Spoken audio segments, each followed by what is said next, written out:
Bonjour à tous, bienvenue dans Bonjour Québec.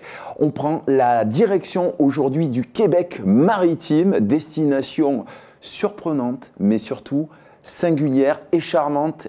Exquise, dis-nous pourquoi Étienne. Bonjour Étienne. Bonjour Stéphane. Pourquoi aller visiter et se laisser porter par le Québec maritime? Le Québec maritime, en fait, c'est une destination qui est immense en soi.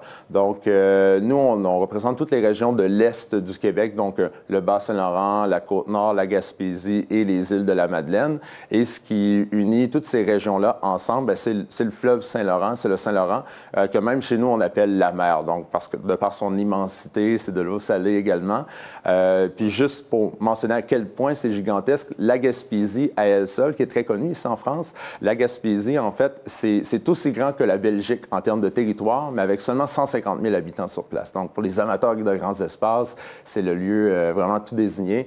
Des plages à perte de vue, des chapelets d'îles, d'archipels, de nombreux phares également qu'on peut visiter. Si on doit se laisser porter là, le long du Saint-Laurent, si j'ai bien compris, entre terre et mer, quelles sont les trois expériences à vivre que tu nous conseillerais? Dans vraiment nos incontournables, on a entre autres la randonnée pédestre. On a tout un réseau de 10 parcs nationaux dans nos régions qui permettent justement soit de voir des éléments iconiques du littoral comme le Rocher Percé, le Parc national du Bic ou d'autres en montagne comme le Parc national de la Gaspésie. Et on peut faire de la randonnée pédestre à flanc de montagne, aussi faire de l'observation de la faune, voir justement les orignaux, les ours noirs, les cerfs de Virginie également. Au niveau de l'observation également, un de nos autres incontournables, c'est l'observation des baleines qu'on peut faire soit dans le parc marin du Saguenay-Saint-Laurent, dans la baie de Gaspé également. On a jusqu'à 13 espèces de baleines dans le Saint-Laurent. Ça va du beluga jusqu'à la baleine à bosse, jusqu'à la grande baleine bleue également.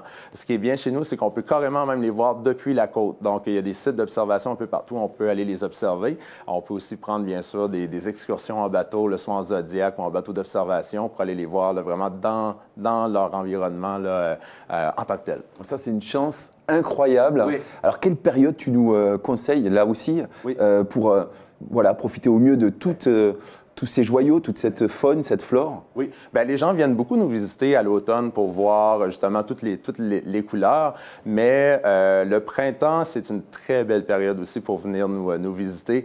C'est le moment où on va avoir toute la saison des pêches qui va avoir son cours, donc avec le homard, le crabe. On a également tous les oiseaux migrateurs qui vont être à leur retour, vont être en nidification. Donc pour les amateurs d'ornithologie, c'est vraiment un moment génial. Et ce qui est bien aussi, c'est que c'est un moment de l'année où c'est plus calme.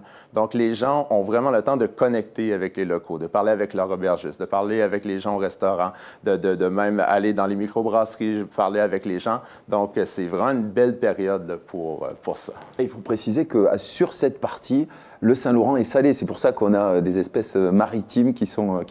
Exact. Donc, le Saint-Laurent est salé. Alors, on a le phénomène des marées également. Donc, c'est vraiment pour ça que chez nous, on appelle le Saint-Laurent la mer parce qu'on ne voit même pas de l'autre côté de la côte. C'est vraiment gigantesque. Avec cette diversité de nature, j'imagine que, évidemment, le tourisme responsable a toute sa place dans le Québec maritime. Oui, tout à fait. En fait, plusieurs entreprises, beaucoup de municipalités ont développé eux-mêmes plusieurs initiatives là, pour devenir de plus en plus éco-responsables, avoir des pratiques durables. Ça passe par l'approvisionnement local, des rénovations écologiques.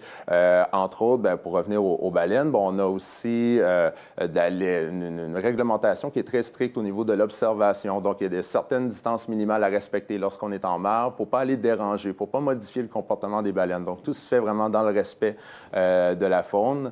Et on a également des endroits comme aux îles de la Madeleine qui sont un milieu qui est très sensible à l'érosion. Donc, ils ont développé un plan de protection des côtes, un plan de développement durable pour limiter les impacts des visites du tourisme dans la région, mais tout en accueillant quand même tous les gens qui désirent aussi. Eh bien, merci Étienne pour cette présentation. On a envie de se laisser emporter par le Saint-Laurent. Bon retour à toi. Merci beaucoup. Merci tout le monde. Merci à toi, vraiment.